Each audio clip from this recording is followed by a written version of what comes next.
नमस्कार, विशिता मेजवानीमध्ये स्वागत आहे। आज तुमच्यासोबत छान अशी नॉनव्हेजलाही मागं टाकल अशी पौष्टिक हेल्दी भाजी शेअर करणार आहेत। आज आपण मस्त अशी सोयाबीन वडीची मसाला भाजी करणार आहोत, पण ही भाजी थोडीशी आपण वेगळ्या पद्धतीने करणार आहोत। या भाजीचा मसाला हा आपण अगदी गावरान पद्धतीने करणार आहोत, त्यामुळे या भाजीची चव ही तुम्हाला खूपच आवडणार आहेत आणि विशेष म्हणजे साहित्य खूप कमी लागते आणि करायला वेळही जास्त लागत नाही। अगदी कमी साहित्यात टेस्टी अशी आपली थाली तयार होते। मस्त अशी सोयाबीन वडीची रस्सा भाजी, त्यासोबत भात, पापड, चपाती, टोमॅटो, कांदा, लिंबू असं असलं की आपलं जेवणही मस्त असं पोटभरीचं होतं। आणि बऱ्याचदा रोज रोज भाजी काय बनवावे हा प्रश्न प्रत्येक महिलांसमोर पडतच असतो। तर अशा वेळेस तुम्ही घरात अवेलेबल साहित्यात टेस्टी अशी भाजी बनवू शकता आणि या भाजीला बनवायला जास्त वेळ लागत नाही आणि ही भाजी इतकी सोपी आहे आणि चवीलाही खूपच टेस्टी लागते। तर यासोबत तुम्ही नक्कीच 2 चपात्या जास्त खाल अशी ही भाजी आहे। नॉनव्हेजला मागे टाकेल अशी ही सोयाबीन वडीची भाजी आहे। तसेच जे कोणी नॉनव्हेज खात नसेल त्यांचं तर हे नॉनव्हेजच म्हटलं जातं। चला तर मग आपण रेसिपीला सुरुवात करूया। रेसिपी नेहमीप्रमाणेच अगदी सोपी आहेत आणि पटकन होणारी आहेत। तर रेसिपी आवडल्यास एक लाईक जरूर करा आणि चॅनलवर नवीन असल्यास चॅनलला सबस्क्राईब करून घ्या। मी तुमच्यासोबत अगदी पटकन होणाऱ्या रेसिपी शेअर करत असते। या ठिकाणी आपण सोयाबीन वडीची भाजी बघणार आहोत, तर त्यासाठी सोयाबीन वडी आपण पाण्यामध्ये भिजत ठेवलेली आहेत। ती छान अशी फुलून वर आली की तिच्यातलं पाणी आपण काढून टाकणार आहोत। तोपर्यंत आपण मसाला बघून घेऊ। या ठिकाणी कांदा, खोबरं, आलं, लसूण आणि कोथिंबीर घेतलेली आहेत। आपल्याला मसाला हा गॅसवर अशा पद्धतीने भाजून घ्यायचा आहे। जाळीवर आपण कांदा ठेवला आहे आणि खोबरं ठेवलेलं आहे। कांदा हा थोडासा फोडून घ्यायचा आहे आणि अशा प्रकारे जाळीवर भाजून घ्यायचा आहे। अशा पद्धतीने जर तुम्ही मसाला भाजून घेतला तर तुमची भाजी चवीलाही छान होते, रंगही छान येतो आणि अगदी गावरान पद्धतीची आपली भाजी तयार होते। या ठिकाणी बघा, हा सर्व मसाला आता आपण मिक्सरच्या भांड्यात घालून दळून घेतलेला आहे। या ठिकाणी आपण आलं, लसूण, कोथिंबीर, खोबरं आणि कांदा याची बारीक पेस्ट करून घेतली आहे। या ठिकाणी आपली सोयाबीनही छान अशी भिजली आहेत। व्हिडिओत दाखवत आहेत त्याप्रमाणे आपल्याला पाणी हे पूर्ण पिळून काढून घ्यायचं आहे। त्यानंतर आता आपण भाजीला फोडणी करून घेणार आहोत। तर कढईमध्ये 3 चमचे तेल घातलेलं आहे।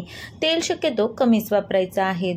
या ठिकाणी आपण तेल गरम झालं की यामध्ये जिरे घातलेले आहेत आणि यामध्ये आपण लगेचच मसाला हा घालून घेणार आहोत, म्हणजे भाजीला रंग सुरेख येतो। या ठिकाणी मी मटण मसाला घातलेला आहे। त्यानंतर 1 चमचा काश्मीरी लाल तिखट, पाव चमचा हळद घातलेला आहे। या ठिकाणी मी एव्हरेस्टचा मटण मसाला वापरला आहे आणि आपण वाटून घेतलेला मसाला यामध्ये घालून घ्यायचा आहे। छान असं तेल सुटेस तर आपल्याला हा मसाला परतवायचा आहे। तुम्हाला जर भाजी बनवायची जास्तच घाई असेल तर तुम्ही मसाला परतवत असतानाच यामध्ये चवीनुसार मीठ घालून घ्या, म्हणजे तुमची भाजी अगदी पटकन तयार होते। कारण मसाला परतवायला बऱ्याचदा वेळ हा जास्त लागत असतो आणि जर तुम्ही मसाला परतवत असतानाच मीठ घातलं तर तुमचा मसाला अगदी 3 ते 4 मिनिटात परतला जातो। या ठिकाणी मी 1 चमचा धनाजिरा पावडर घातलेली आहे। या ठिकाणी बघा, मी मीठ घालून घेतलेला आहे आणि आपला मसाला बघा अगदी 2 मिनिटात तेल सुटायला लागतो, छान असा कोरडा परतला जातो। मसाला हा तुम्ही जेवढा छान परतवाल तेवढी तुमची भाजी चवीला छान लागत असते। आणि मसाल्याच्या भाज्या करण्याचा हाच एक मोठा प्रश्न आहे की आपला भाजीचा मसाला जर व्यवस्थित परतला गेला नाही तर भाजी चवीला चांगली लागत नाही। म्हणून मसाल्याची भाजी करताना नेहमी मसाला परतवण्याकडे लक्ष द्या, अगदी तुमची भाजी चवीला नंबर 1 होईल।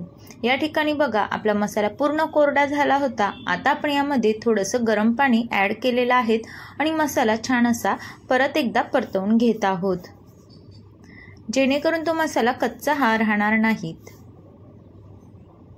थोडं थोडं पाणी घालून मी मसाला व्यवस्थित असा परतवून घेत आहे। व्हिडिओत दाखवत आहे त्याचप्रमाणे तुम्हाला मसाला हा थोडंसं पाणी घालून परतवून घ्यायचा आहे। रंग बघा किती सुरेख आलेला आहे। त्यानंतर आता आपण यामध्ये सोयाबीन वडी घालून घेणार आहोत। यामधलं पाणी आपण पूर्णपणे पिळून काढलेलं आहे। बिलकुलही यामध्ये पाणी राहता कामा नये, नाहीतर ती सोयाबीन वडीची भाजी चवीला चांगली लागत नाही। आता आपल्याला सोयाबीन वडी ही मसाल्यामध्ये छान अशी परतवून घ्यायची आहेत। सोयाबीन वडी नुसती खाण्यासही लोक पसंती देतात। लहान मुलांना तर सोयाबीन वडी म्हटलं का खूपच आवडते। मसाले भातामध्ये हिचा वापर केला जातो किंवा अशी फ्राय करूनही ही वडी खाल्ल्या जाते। सोयाबीन वडी ही खरंच खूप शरीरासाठी फायदेमंद आहे। हिच्यामध्ये भरपूर असं प्रोटीन आहेत। आठवड्यातून एकदा तरी सोयाबीन वडीची भाजी ही खाल्लीच पाहिजे। मसाल्यामध्ये सोयाबीन वडी छान अशी 5 ते 7 मिनिटं परतवली की आपण यामध्ये गरम पाणी ॲड करणार आहोत। ही भाजी शिजायला जास्त टाइम लागत नाही, कारण सोयाबीन वडी ही भिजलेली असते। तिच्यामध्ये फक्त मसाला मुरला पाहिजे इतपत आपल्याला भाजीला उकळी काढून घ्यायची आहे। साधारण 5 ते 7 मिनिटं खळखळून अशी भाजीला आपण उकळी काढून घेणार आहोत। भाजीचा रस्सा हा तुम्हाला कितपत पातळ ठेवायचा हे तुमच्यावर आहे, त्यानुसार तुम्ही या भाजीचा रस्सा करू शकता।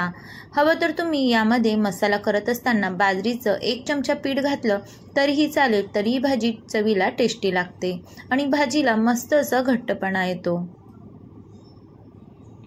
बघा, या ठिकाणी आपल्या भाजीला छान अशी उकळी फुटलेली आहे। 2 मिनिटं मी झाकण ठेवलं होतं, जेणेकरून छान असा मसाला सोयाबीन वडीत मुरला जाईल। फुगून किती छान अशी वरती आलेली आहेत।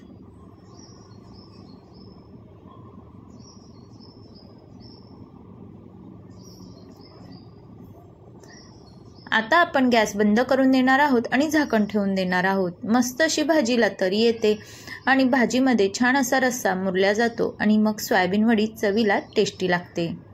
या ठिकाणी बघा, आपली सोयाबीन वडीची भाजी तयार झालेली आहे। अगदी 5 ते 7 मिनिटात ही भाजी तयार होते। जास्त साहित्य लागत नाही आणि जास्त वेळही लागत नाही। ज्यावेळेस तुम्हाला भाजी काय बनवावे हा प्रश्न पडतो, तर अशा वेळेस तुम्ही सोयाबीन वडीची भाजी नक्कीच बनवू शकता आणि मस्त अशी आपली थाली ही तयार होऊ शकते। सोयाबीन वडीसोबत मस्त असे टोमॅटो, गाजर, काकडी, कांदा घेतलं आणि त्यासोबत लिंबू, भात, पापड, चपाती किंवा भाकरी, मस्त असं आपलं पोटभरीचं जेवण तयार होतं। तर तुम्हाला ही सोयाबीन वडीची भाजी कशी वाटली कमेंट्स करून नक्की सांगा। मी माझ्या चॅनलवर नेहमी सिंपल आणि पटकन होणाऱ्या रेसिपी शेअर करत असते, तर चॅनलवर नवीन असाल तर चॅनलला सबस्क्राईब करून घ्या। तसेच बेल आयकॉनही क्लिक करा, जेणेकरून तुम्हाला नवनवीन व्हिडिओची नोटिफिकेशन मिळेल आणि छान छान अशा रेसिपीज बघायला मिळतील। तसेच हाईपचं बटनही क्लिक करा, जेणेकरून माझा व्हिडिओ जास्तीत जास्त लोकांपर्यंत पोहोचेल। चला तर मग परत भेटू एका छानशा रेसिपीसोबत। रेसिपी बघितल्याबद्दल धन्यवाद।